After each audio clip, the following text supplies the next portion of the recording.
Oh, we know summer's coming to an end and it's almost time for the students to head back to class. So today we're digging into what you need to know before the year kicks off. We're just going to call it the Cliff's Notes version of that. Winston-Salem Forsyth County school students, they're first up. The first day of school for students will be next Monday, August the 12th. Guilford County schools starts on August the 26th. Well, the Winston-Salem Forsyth County school date is much earlier than normal. The school board voted to start classes 2 weeks early.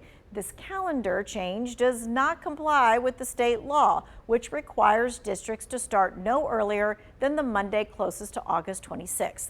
The district announced it will not count absences for students who miss school at the start of the school year. However, parents are expected to work with the district and let someone know whether their child is coming or not in those 2 weeks. Now, since the pandemic, schools nationwide have really had an issue with chronic absenteeism. Students are chronically absent if they miss 10% or more days in that school year. Most states have seen some recovery from the pandemic-related spike in absenteeism in the 2021-22 school year. But Future Ed research shows many states are seeing only slight progress in reducing the number of students that are missing from school, and that includes students in North Carolina. I want you to take a look at this. In 2018-19, the school year, kids missing school was nearly 16%.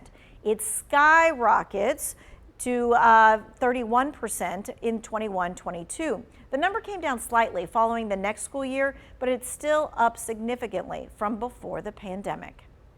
Now, Winston-Salem Forsyth County Schools has similar stats. They said in 21-22 school year, nearly 24% of students were chronically absent. Another 15% were severely chronically absent, meaning the student had less than an 80% attendance rate.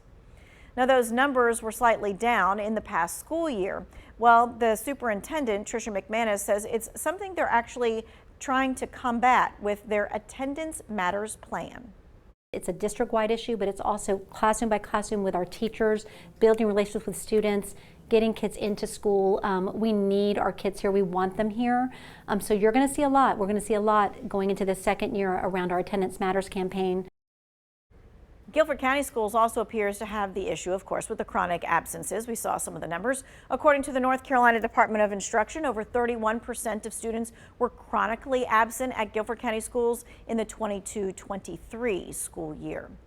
It's not just that students are missing out on school. For the past couple of years, schools all across the country have struggled to keep their classrooms fully staffed.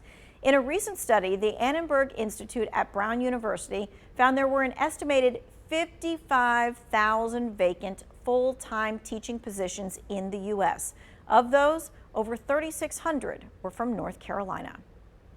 Winston-Salem Forsyth County Schools says they have 99 classroom teacher vacancies and are still looking to fill 60 bus driver positions. On the other side, Guilford County Schools looking to fill multiple positions right now. They're looking for teacher assistants, bus drivers, office support, and more.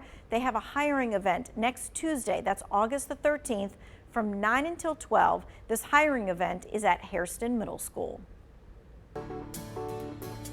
Now, even if you don't have a kid going to school, back to school means extra traffic, and it means those school buses that you're sharing the road with. Officer Tom Fetzer with the Greensboro Police Department's Traffic Safety Unit joined us on 2 Wants to Know to remind drivers about bus protocol.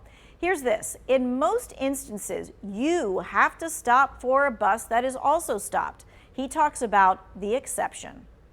If there are 4 lanes on the roadway and the 4 lanes are separated by either a median or a turn lane, then you do not have to stop for a stop school bus in the opposite direction. If it's the same direction you're traveling as a school bus, then yes, you have to stop.